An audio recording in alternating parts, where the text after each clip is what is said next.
जर तुम्हाला तुमची स्किन प्रोटेक्ट करायची आहे, मॉइश्चराइज ठेवायची आहे, तर हा व्हिडिओ तुम्ही शेवटपर्यंत पहा. थंड नको ते पाणी आणि खूप जास्त गरमही नको. त्यानंतर आलं की तुम्ही कोणतं क्लिन्झर किंवा फेस वॉश यूज केलं पाहिजे. So hello guys, welcome back to my YouTube channel. If you are newer, please like, share and subscribe to my channel. तर आता नवीन वर्ष आलंय आणि नवीन वर्ष आलं म्हणजे हिवाळा चालू आहे. आणि हिवाळा चालू आहे म्हणजे तुमच्या स्किनला ड्रायनेस आलाय, तुम्हाला इरिटेशन होतंय आणि तुम्हाला वाटतं की काय यूज करू मी जेणेकरून माझी स्किन जी आहे ती खूप जास्त सुंदर दिसेल, नाही तर कोरियन ग्लास स्किन दिसेल, त्याला म्हणता येईल मॉइश्चराइज दिसेल. सो काळजी नका करू. हा जो व्हिडिओ आहे तो पूर्ण आहे विंटर स्किन केअरवर. आता तुम्ही म्हणत असताल की विंटर स्किन केअर काय. जर तुम्हाला तुमची स्किन प्रोटेक्ट करायची आहे, मॉइश्चराइज ठेवायची आहे, तर हा व्हिडिओ तुम्ही शेवटपर्यंत पहा. यात तुम्हाला प्रोडक्ट लिंक्स मिळणार आहेत. तुम्हाला यात पर्टिक्युलर होम रेमेडीज काय आहेत ती मिळणार आहेत. आता मी स्टार्ट करतो बेसिक पासून. बेसिक म्हणजे काय की पाणी तुम्ही काय यूज केलं पाहिजे. तर पाणी काय यूज केलं पाहिजे म्हणजे खूप जास्त थंड नको ते पाणी आणि खूप जास्त गरमही नको. ज्यावेळेस तुम्ही तुमच्या जे स्किनचं बॅरियर आहे त्याच्यावर पाणी लावता म्हणजे फेस वॉश करताना, त्यावेळेस ते पाणी खूप इम्पॉर्टंट आहे. तुम्ही खूप जास्त थंड जर पाणी वापरलं चेहरा धुण्यासाठी तर खूप जास्त तुमची स्किन ड्राय होऊ शकते.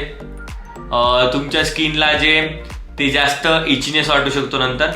आणि जर तुम्ही खूप जास्त गरम पाणी यूज करत असाल तर ते आपल्याला शरीरात खूप बरं वाटतं, पण ऍक्च्युली ते आपल्या स्किन बॅरियरला जे ते चांगलं नसतं.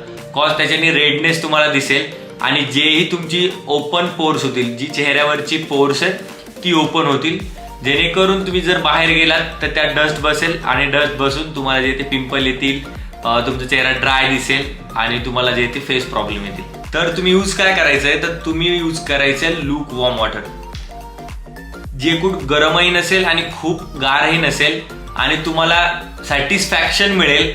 मोस्ट इम्पॉर्टंट गोष्ट की तुम्हाला सॅटिस्फॅक्शन मिळेल की तुम्ही गरम पाणी यूज करताय आणि त्याच्याने तुमच्या चेहऱ्याला किंवा तुमच्या बॉडीला कोणत्याच प्रकारचं जे आहे ते नुकसान होणार नाही. आणि यानंतर आलं की तुम्ही कोणतं क्लिन्झर किंवा फेस वॉश यूज केलं पाहिजे. सो खूप जास्त जे हर्ष म्हणजे ज्यात खूप जास्त केमिकल्स आहेत ते वालं तुम्ही फेस वॉश नाही तर क्लिन्झर टाळा पर्टिक्युलर विंटरमध्ये. कॉज ते खूप जास्त इरिटेशन नाही तर खूप जास्त स्किन तुमची ड्राय करेल. माझ्यानुसार तुम्ही फेस वॉश नका यूज करू, काय असतं खूप जास्त फोमिंग फेस वॉश देतं आणि जास्त फोमिंग असल्यामुळं तुमचा चेहरा जे तो ड्राय होतो. तुम्ही क्लिन्झर यूज करा, जे की आता भरपूर प्रमाणात मिळतात सगळीकडे. माइल्ड क्लिन्झर म्हणून मिळतं.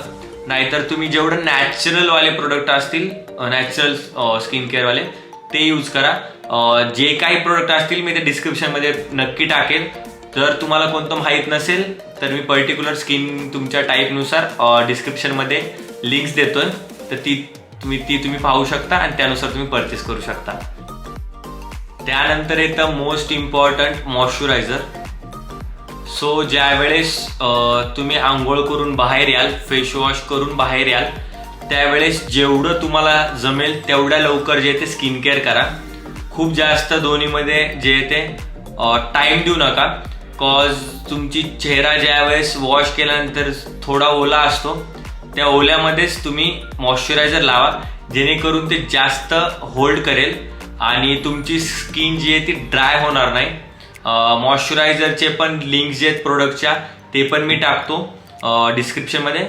तुम्ही ते चेक करा की कोणते मॉइश्चरायझर चांगलेत जे हायड्रेट ठेवतील दिवसभर तुम्हाला. त्यानंतर येतं सनस्क्रीन.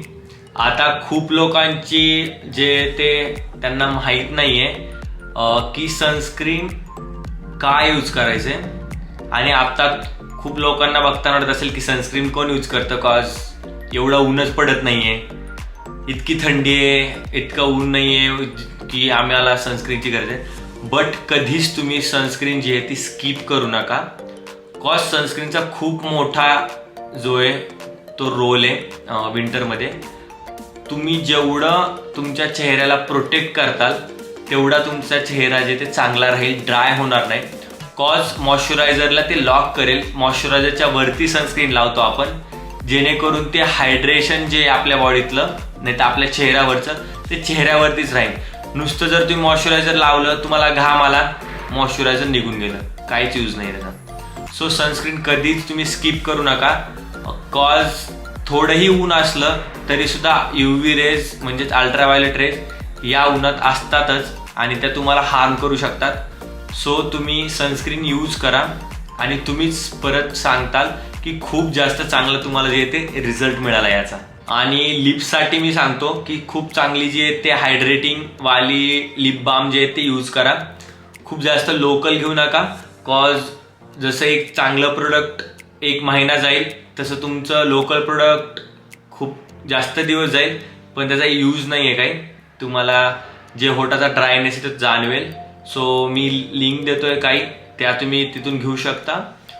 किंवा जर तुम्हाला घरगुती काय पाहिजे असेल तर रात्री झोपताना तूप असतं आपलं जे, ते तूप तुम्ही रात्री होटाला लावा आणि ओव्हरनाईट ते तसंच राहू द्या. तुम्हाला 100% जो आहे तो रिझल्ट दिसेल. आता हे तर झालं प्रोडक्टवालं. बट बॉडीत आतमधनं तुम्हाला काय हायड्रेटिंग पाहिजे, तर तुम्ही दिवसातून किती पाणी पिता, म्हणजे किती लिटर पाणी पिता. हा मान्य आहे, ऑलरेडी हिवाळा आहे आणि जास्त पाणी नाही प्यायला जात. बट खूप जास्त मोस्ट इम्पॉर्टंट रोल प्ले करतं पाणी. विंटरमध्ये सुद्धा तुम्ही ॲटलिस्ट 3 ते 4 लिटर जे आहे ते पाणी कन्झ्युम करा. ट्राय करा की तुम्ही तेवढं पाणी प्याल. कॉज ते खूप जास्त तुमची बॉडी आतून हायड्रेट ठेवतं, जेणेकरून तुम्हाला जे ते ड्रायनेस वरती चेहऱ्यावर जाणवणार नाही किंवा त्याचा तो इफेक्ट तेवढा होणार नाही. आणि तुम्ही डाएटमध्ये कन्झ्युम करू शकता vitamin C, omega-3 fatty acids, dry fruits like walnuts, almonds, chia seeds, flax seeds. ह्या ज्या गोष्टी आहेत या खूप जास्त मदत करतात विंटरमध्ये तुम्हाला तुमची बॉडी फिट ठेवायला. जे काही तुमच्या बॉडीला विटॅमिन्स पाहिजेत, जे काही पाहिजे, हायड्रेशन पाहिजे, ते हे जे कन्झ्युम करताल तुम्ही यामधून तुम्हाला मिळेल. सो तुम्ही जसं प्रोडक्टचा विचार करतायत, खूप जण आता मॉइश्चरायझर आणतील, सनस्क्रीन आणतील, तर त्याच प्रमाणात तुम्ही काय खाताय याच्यावर पण लक्ष द्या. कॉज तेही खूप जास्त मॅटर करेल विंटरमध्ये या तुम्हाला हेल्दी ठेवण्यासाठी. सो कसा वाटला ब्लॉग आणि तुम्हाला इन्फॉर्मेशन मिळाली असेल, इन्फॉर्मेटिव्ह वाटला असेल तर नक्की लाईक, शेअर आणि सबस्क्राईब. आणि भेटूयात नेक्स्ट ब्लॉगमध्ये. तोपर्यंत एन्जॉय द विंटर.